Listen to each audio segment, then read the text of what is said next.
Well, here we are. My buddy Mike was able to make it up here to Maine. And now we are going to have some wine. This is a homemade apricot peach wine. Yesterday when I had the lobster, I had a homemade Chardonnay. And this time we're having a nice chilled apricot peach. Look how nice that is right there. Oh, man. Cheers. Cheers, buddy. Looks delicious. And for dinner, we are having a mayonnaise, salt, pepper, lemon marinated swordfish fillet with a scaffata with Swiss chard, green and yellow squash, onion and red bell pepper, wilted and sauteed with balsamic vinaigrette and a various blend of spices and herbs. How'd it come out? Did it come out good? All right, let us enjoy this. Yeah. I'm really glad you made it up, buddy. Thank you. Thanks for having me. Oh. This is good. That was a good call. Swordfish. I mean, we're in Maine. You gotta have seafood.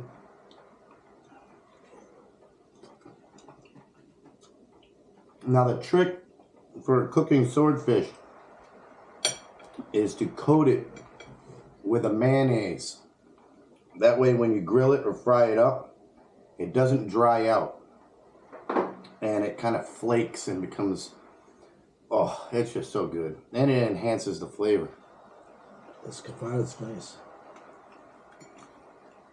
We got that nice little tang from the balsamic.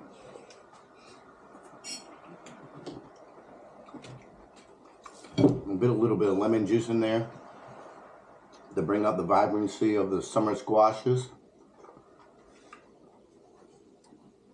The earthy flavor of the Swiss chard.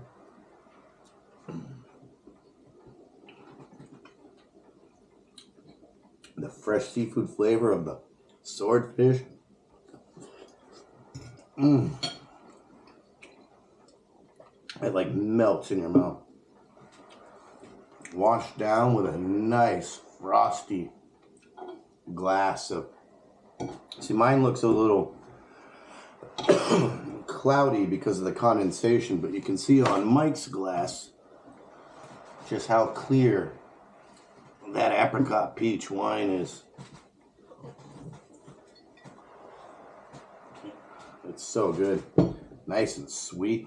And it's a perfect blend, a nice balance. It's like, you know you're tasting apricot, you know you're tasting peach, but yet you can't tell if it's an apricot wine or a peach wine because the flavors complement each other so well.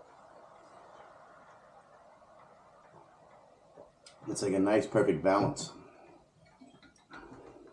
It's a good choice for this meal. Yeah.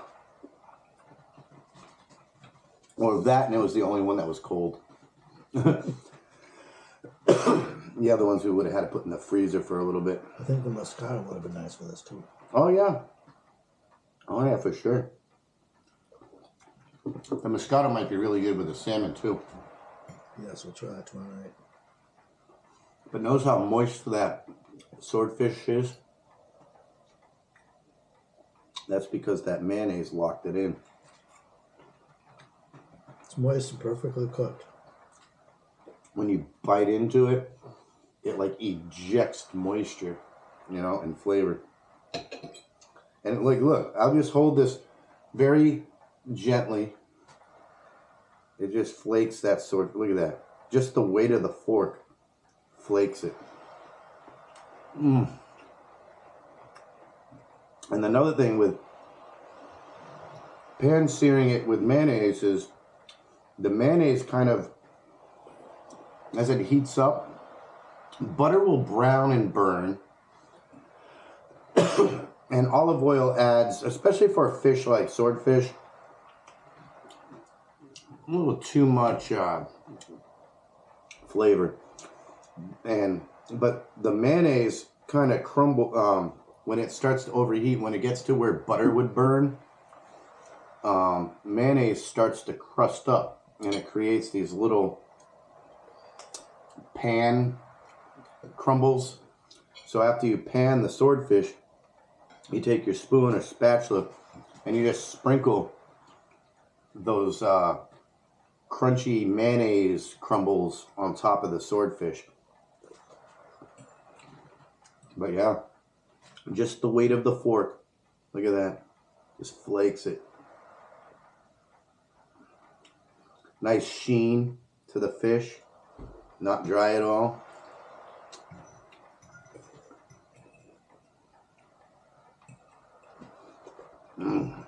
That was a good call, buddy.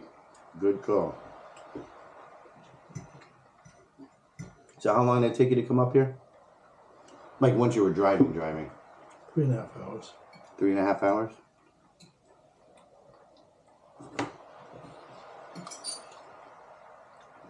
I hit bumper to bumper for 40 miles. Oh, man. Over by the Pasco whatever bridge? No. Traffic cleared up just before that, right after the split between New Hampshire and Maine. Mm.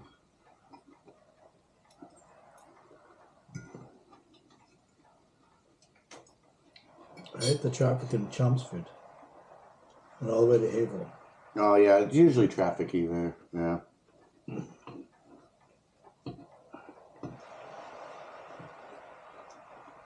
Oh, man.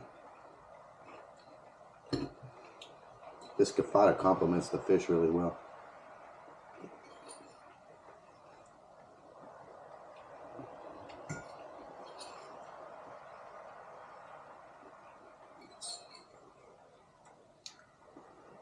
Mm.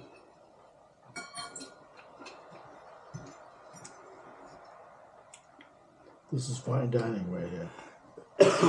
It is. It is. However, if I had made this in a restaurant,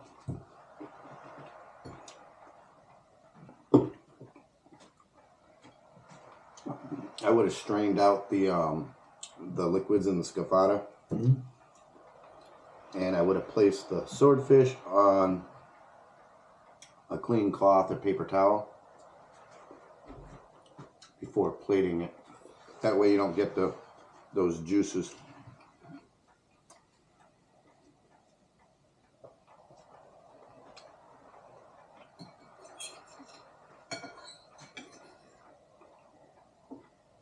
This is delicious. Thank you very much. No, thank you for getting it.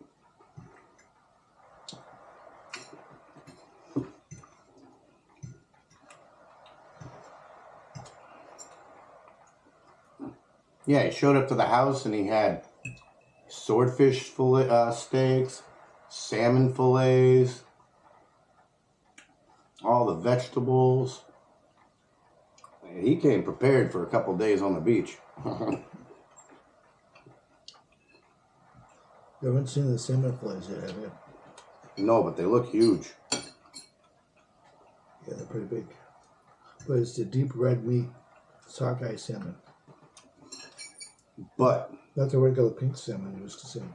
is it real or... Because a lot of stores now, they dye their salmon. This is real. Sockeye salmon has a deeper color than regular Atlantic salmon.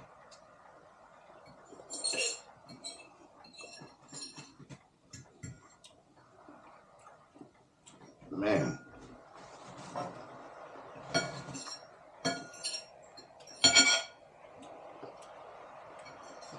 I'm surprised yours is still on your plate.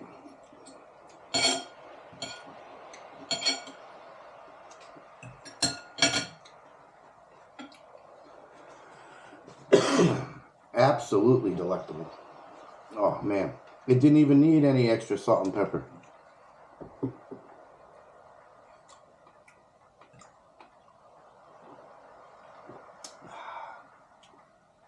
When you're done with that bite, let's do one last toast.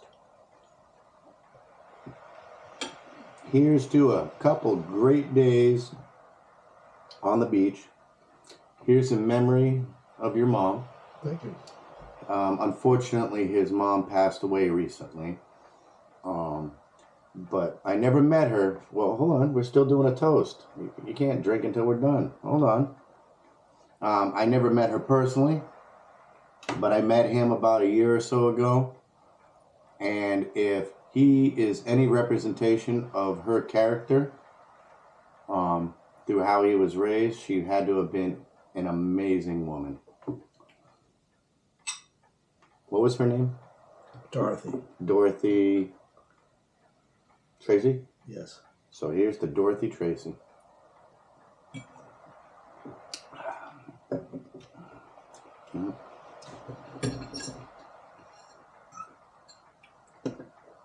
Absolutely great idea, man.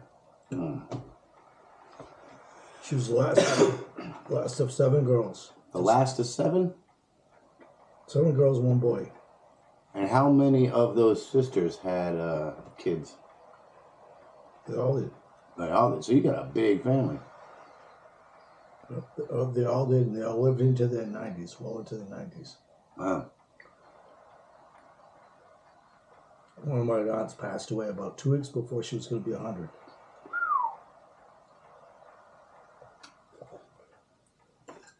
We'll just say she's 100.